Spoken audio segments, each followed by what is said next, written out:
Perspective. I had the most amazing breakthrough this morning with perspective. And so I just want you to take a minute, just look at the image on the screen. This was an accident. I was actually getting ready to um, do a show, a reading, and long story short, things got messed up, and I was like, wait, what happened? And then my camera got all screwed up. But when I looked at this image, I was like, wow, you can see so many different things in this image. And I want you to start looking for signs like that. Maybe you're sitting on a bus and the bus has stopped longer than you need it to be. You're really in a hurry. You're like, gosh, I wish this bus was moving, or in your car, wherever you are. But if you're stopped somewhere, I want you to look around and see what catches your eye. And then look in it. Look at that spot. Look around the spot, in the spot. What do you see? Like when I see this image right now, there's so much happening. I have been seeing faces like crazy. I mean, so much so that when Ed and I were in the forest, I saw this humongous spider and I wanted to take a video of it. Could not get a focus on the spider. It was freaking me out. It was weird. I was like, why is my phone not focusing? It would not focus. I'm like, okay, I'm not going to question it. We get home. I'm looking at it and I'm like, oh my gosh, there's like a little gnome in the background. And it was like, my camera is so perceptive that its job is to focus on the one thing, that life, like the movement or whatever. But the spider was just as still as can be. But even though the gnome was trying so hard to blend in so I wouldn't see him, he was moving ever so slightly that I caught him on camera. And I don't care what anyone says, I know what I saw. And then I showed it to Ed and he was like, oh my gosh. And he's like, I told you I caught a gnome once, right? In a picture. And I'm like, yeah. And he's like, I don't know what happened to that picture. And he's like, and I don't have the film. It's like from a long time ago, before, phones and camera phones and all that. But I started seeing faces everywhere after that, like in everything. It was just so crazy. Even going back and looking at pictures from that hike and video from that hike, I started to see images in the trees and the everything. It was unbelievable. And I was like, wow. And I felt like my eyes have opened. I feel like I am looking at life through a completely different perspective. And then this morning, I was frustrated because I have this chair that our landlord has been letting us use, and she's, said it needed some work, but it keeps breaking. And I tried to fix it, and then I realized, we just need wood glue. And so Ed said he was going to fix it. And, he's been so busy or whatever. Long story short, I kind of stopped using the chair because it's not super safe. And I don't want to be in the middle of a reading and it break. I mean, it would be funny, I guess, but I don't want to get hurt either. But so I've been turning our little couches, I've been turning it around so that I can sit when I want to do full face readings.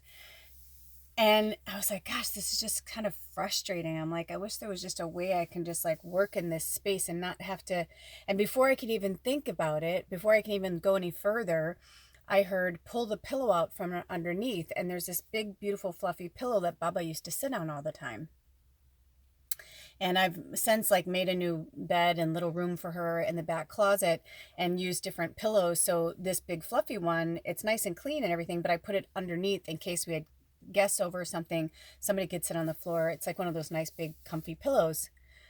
So I pull it out and I was like, what for? And then I realized that I was kneeling at the table. And then all of a sudden I realized that my altar and this table that Ed built for me, that's what it is. It's more than just like a workspace. It's my altar, right? So I found myself, oh my gosh, going, I get it. And I took the pillow and I put it in front of the table and I kneeled on the pillow. And just looking at my altar from that perspective was just unbelievable. I feel like almost like I saw certain things for the first time, seeing them from a different eye level, seeing myself kind of below the altar, below these deities that, I give homage to, and the ancestors and all these different spirit animals and Goddess Mother and Father Odin. This is my place of respect and work, right? So it was just, I know it sounds bizarre, but it made me think about it. And it made me think about how we need to look at things sometimes from a different vantage point, from a different perspective. And so when this came on, when I saw this image that you're looking at right now, I saw a face. Do you see a face? I didn't want you to, I wanted you to look at it from your own perspective, but now if you can, try and see what I see in there. So in the top, more to the left, there's like not quite the middle, rows above the middle, uh, or I guess risen above the middle, there's like white and then red. And see, I see like two eyes. I don't know if you guys can see that. If I put my finger there, see, I see two eyes and a mouth, like the mouth is red. And then I see even like hair around there, and I see a face. And I've been seeing faces like crazy lately. And this is oddly, funnily enough, I thought that was one of my feathers or one of Goldie's, because this is in front of my plant, right? But it's all about perspective. And what do you see in it, because there's no right or wrong answers. And sometimes we're like, oh, I need divination cards, or oh, I need to go speak to a psychic. Sometimes we just need to look at something right in front of our face. Our angels, our protectors, our guides, they are constantly showing us stuff. They are constantly showing us the way. And I know with every fiber of my being, after I saw the perspective, I've been waking up the last few days feeling like I wrote a lot over the weekend, and now the last few days I've been like, again, I'm in a place of the story where I kind of need to take a break. I need to think more about it and how it's going to like go into being. And once I do and I start writing, it's amazing, but it's going to be a process. And because I am who I am, I'm mostly Sag with my moon in Scorpio. Today I really looked at my natal chart and I was like, man, I am so much Sag. It's crazy. And it's crazy. But then I have other things. And anyway, so I just started to, getting back to that, I just started to realize, like, I am the happiest and I function the best when I am teaching and helping people. Like, that's my job. That's my passion. I love helping people. I love teaching. I love it. I love it. I love it. I love watching people have the aha moment. I love watching people figure things out for themselves, because all I'm here is to help guide you, right? Like, I'm not going to heal you. Only you can heal you. So I started to feel this amazing like light inside of me. And I said, Spirit, I am the happiest when I am helping others. And they're like, then help others. And I was like, yeah, but I'm like, I don't want people to feel this way or that way, or I know what I said. And they were like, no. And they made me, they brought my eyes to this again. And I don't know if it's going to come on, but the miracle is this: the more we give, the more we have. Right? This has been sitting on my altar for a while now.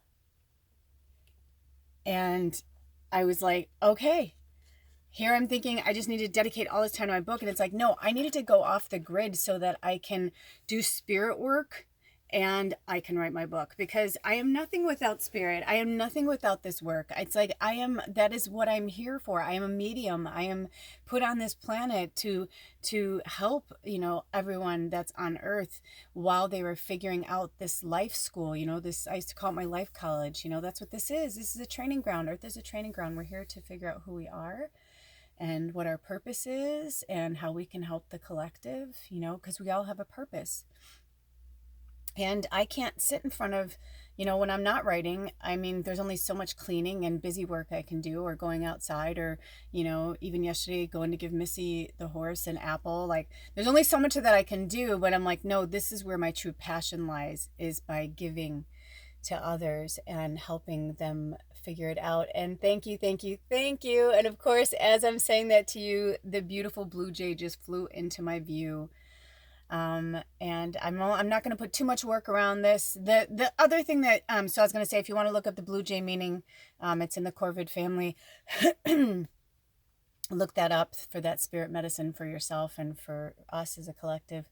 But that's the other part, is I'm only going to give so much of myself. Like, I'm only going to give when I want to give. Like right now, I'm like, well, I could go and research all that for you and put it in there and in the content below. And I'm like, no, I am just here as a messenger. Just when you need the pearls, when you need words from spirit, when you need encouragement, when you need love, when you need to know that you're on the right track, because you are. And I love you just the way you are. So be yourself. I'm about to do a reading. Stay tuned. I'll talk to you guys soon. Have a blessed day. Aho.